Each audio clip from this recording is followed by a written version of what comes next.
Entre os montes húmidos de Mondariz, afastado dos camiños principais e oculto polo bosque, hai un lugar do que apenas se fala en voz alta. Coñéceno como o Cemiterio das Almas. Durante anos, moitos pensaron que era só un conto para asustar forasteiros, pero quen o coñece describe o mesmo. Existe, e arredor dela hai un respecto case ritual. Conta a lenda que non é un camposanto como os demais. Non acolle calquera defunto. Segundo a tradición oral, alí serían enterradas persoas que viron algo que non deberían ver. A Santa Compaña. Xente que se cruzou coa procesión e quedou marcada. Persoas que despois daquela noite non volveron ser as mesmas e faleceron pouco tempo despois. Dice que para manter ese lugar apartado da xente e do ruido, o cemiterio quedou escondido no monte, como se fose un sitio non só de descanso, senón de contención. Un dos relatos máis coñecidos sitúase no ano 2003. Un grupo de amigos de madrugada penetrou no bosque e atopou un cemiterio pequeno. Entraron e un home apareceu correndo dende a escuridade e berroulles que se agochasen, que se non o facían morrerían. Despois desapareceu entre as árbores. Pouco máis tarde, contan, chegou un murmurio abafado, unha luz ao lonxe e o son de moitos pasos avanzando cara a eles. Refuxiáronse entre as tumbas e aguantaron sen mirar, sen falar, só escoitando como algo pasaba moi preto. Son só lendas alimentadas polo medo ou existe algo máis detrás do Cemiterio das Almas? Na nosa mesa de misterio de hoxe, Pablo Sangiao, como estás? Boas noites, moi ben. Carlos Tresandí. Como estamos? Moi ben. Ti que tal estás? Eu estou preparadísima. Con vos sempre estou preparadísima para o que veña. Levo pensando unha cousa que teño que dicirche que temos... Bueno, logo, non sei se é o momento de dicircho, pero queremos... Bueno, logo xa che digo.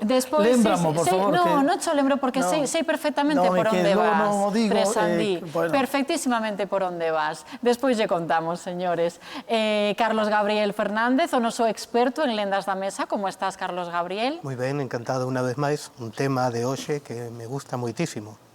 A Santa Compaña. A Santa Compaña e como os contos se transforman en lendas.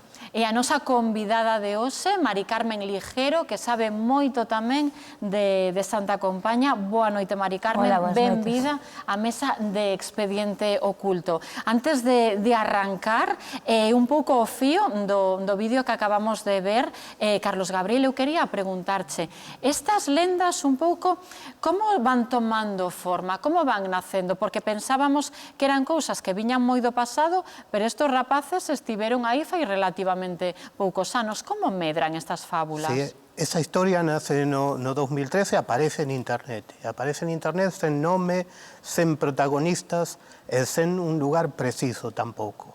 E co paso do tempo, quizá porque ten elementos moi reais ou elementos que están na tradición de Galicia, ese relato convértese de un relato de ficción, de un conto, a unha lenda. Unha lenda ten a diferencia de que a xente cree que pode ser real. Pero o máis curioso, perdón, Carlos, que te corte, pero o máis curioso é que esta lenda, que é tan recente, ten un eco internacional na prensa, nos xornais. É dicir, chega, a pesar de que non está claro onde é, resulta que a prensa sí que se fai eco de que ocorre no Cemiterio das Ánimas en Mondariz.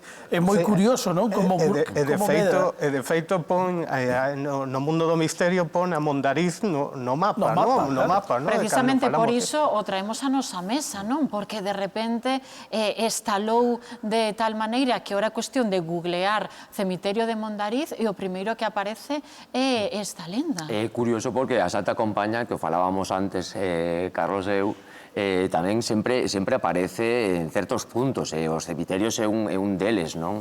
Sí, a Santa Compaña na tradición aparece en varios lugares, non pode ser en calquera, pero hai 3 lugares onde aparece sempre. Perto da casa de alguén que vai morrer, entrando ou saindo do cemiterio, e despois no cruce de camiños, que é un lugar clásico de Santa Compaña.